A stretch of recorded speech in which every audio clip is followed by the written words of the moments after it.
درې جملې زده کوو په الماني ژبه باندې. دوه جملې زه وایم، یوه تاسو وایي په مختلفو زمانو کې دي. ما سره اوله جمله ده په فعل حال جاری یعنې اوسنۍ زمانه کې. زه مکتب ته ځم. دغه جمله په الماني ژبه داسې وایو ich gehe zur Schule. ich gehe zur Schule. بل وایي زه مکتب ته لاړ وم، مطلب تللی وم.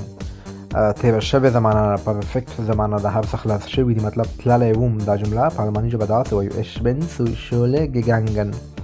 ich bin zur Schule gegangen. مطلب زه مکتب ته تللی وم.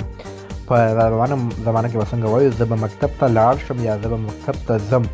دا مستقبل زمانه ده، مطلب روانه زمانه کې. دا جمله تاسو په کمنټونو کې ولیکئ چې ستاسو هم زده سي، نور دوستان هم زده کړي.